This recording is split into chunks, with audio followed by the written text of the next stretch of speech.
Samurai are so damn cool. Whether we're talking about the real deal or samurai from fiction, the finesse they display when they swing that katana is just inspiring. So I'm sure you guys can guess how much I was foaming at the mouth when that Yasuke trailer dropped. Yeah, for those who don't know, Mappa, the same studio behind Dorohedoro and Attack on Titan Season 4, is producing an anime about Yasuke, the first African samurai. And the director and executive producer is the legendary LeSean Thomas, same guy who created Cannon Busters and worked on shows like Boondocks and Black Dynamite. So today, we're doing something we haven't done since that What is Hip Hop video I dropped years ago. To celebrate the release of what I think is going to become a masterpiece, we're going to get into some real history and give you the story of Yasuke. And don't worry, it's not like we'll be spoiling the anime for you since that will take place in a fantasy version of Japan. Plus, knowing some real history on the guy might make the anime even more interesting for you. So without further ado, here's a story of the first African samurai. Play that intro, son.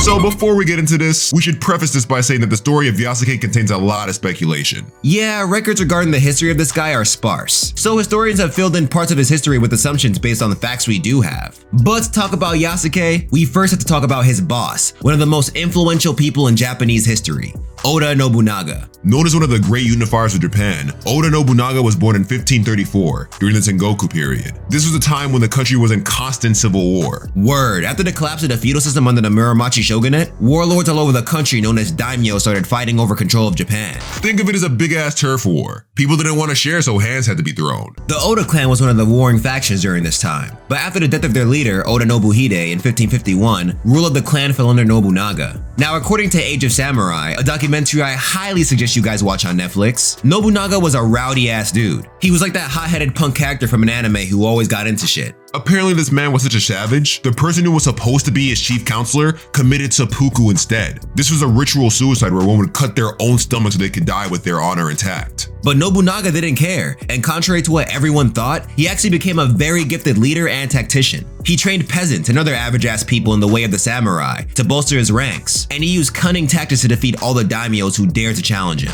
He was also one of the first to bring guns to a sword fight. My man ran across a ship full of muskets and was like, "Oh shit, our neutral is about to be crazy." So through his conquest, he managed to control multiple territories, including the place that all the daimyo were after, the then capital of Japan, Kyoto. And through his conquest, he also met his nakama, Tokugawa Ieyasu and Toyotomi Hideyoshi. These two became his closest generals, and together the three of them became known as the great unifiers of Japan. This is where our boy Yasuke comes in. Not much is known about where he came from. Some historians say he could have been a slave from Mozambique, Nigeria, or Ethiopia. However, what is known is that he was hired as a bodyguard and valet for the Italian Jesuit missionary Alessandro Valignano. Valignano, along with his fellow missionaries, traveled around the world with the hopes of spreading Christianity to more people. In the year 1579, they landed in Japan. But the place was still a violent cesspool of warring factions, so doing their job was mad hard. According to Thomas Lockley, author of African Samurai, The True Story of Yasuke, a legendary black warrior in feudal Japan, jeez, that title's long. Yasuke and the missionaries had to make alliances with local warlords. This is most likely how he learned Japanese and some Japanese martial arts. Eventually, through his travels in Japan, Yasuke met Nobunaga, and this man Nobunaga was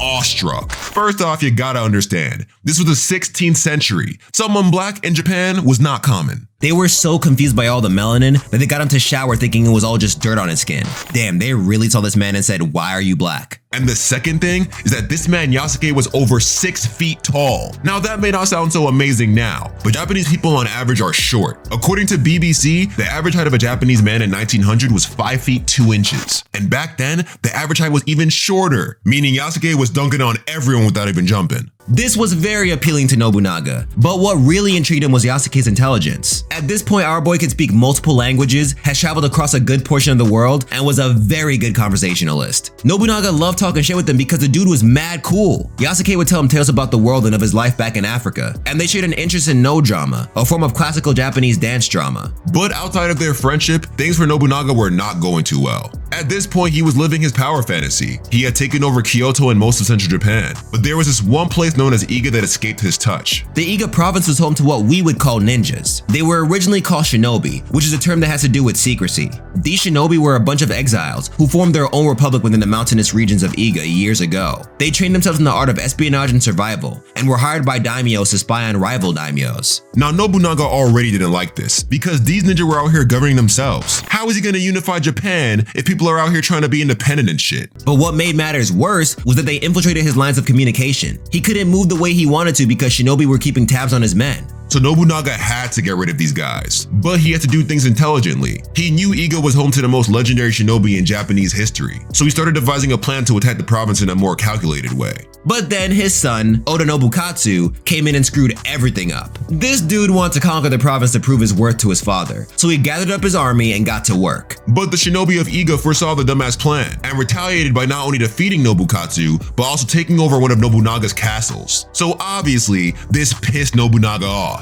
He went to his boy Yasuke and was like, "Listen bro, my son is out here fucking up. Can you help me jump these shinobi right quick?" Yasuke told his boy he's down, and together, with an army of over 40,000, they raided and completely destroyed the province. And we're talking mass destruction here. Nobunaga and his men decimated this place and killed everyone they could find. This only added to Yasuke's fame. First you tell people a foreigner is cool with Nobunaga, now he's a freaking samurai? Back then, a foreign samurai was unheard of, so people were losing it. And the dude was also pretty damn good at what he did. Nobunaga praised his strength, saying that he had the power of 10 men. But unfortunately, Yasuke's and Nobunaga's friendship came to an abrupt end in 1582. Akechi Matsuhide, one of Nobunaga's own vassals, betrayed him and raided Kyoto with a small army. The lord is not prepared for any of this, so he easily got overwhelmed. But Nobunaga didn't want to give his former ally the satisfaction of killing him, so he committed seppuku instead. It's said that before his suicide, Nobunaga told Yasuke to take his head to his son. But the records about Yasuke after the death of Nobunaga are even more scarce than the ones about him when Nobunaga was alive. According to Professor Gary Leup from Tufts University, Yasuke was taken prisoner by Oda's enemies, but later released because he wasn't Japanese. After his release, it's possible that he became a ronin, a samurai without a master. According to Lockley, he could have either went back to the Jesuits like nothing happened, or became a pirate, which is hella random. But that is all we know about Yasuke the Black Samurai. Unfortunately, the story is pretty open-ended, but it looks like this Yasuke anime may give us a take on how the story ends. Yup, which is another reason why I'm hyped for it. But let us know how you feel about Yasuke after getting all that info about him. And also, let us know how you felt about this little history lesson on Japan. This isn't really something I do on the channel, so your criticism is definitely welcomed. And look out for Yasuke dropping on Netflix on April 29th. It's being produced by Mappa and LeSean Thomas, so I'm willing to bet money that this is gonna be the shit. And with that,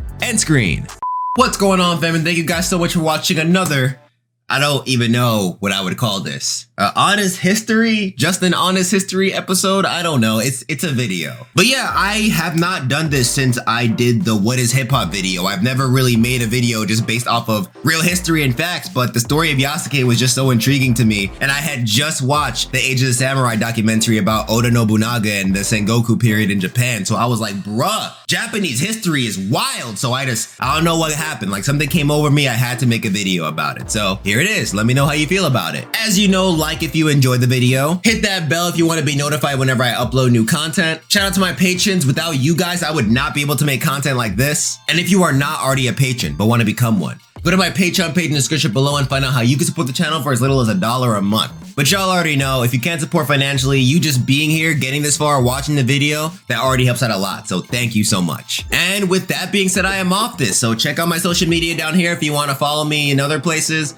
Check out my other videos on the screen. And with that being said, be easy, stay lit, take care, stay healthy out there. Black Lives Matter. And don't forget, you can do whatever the hell you put your mind to. All it takes is practice and time.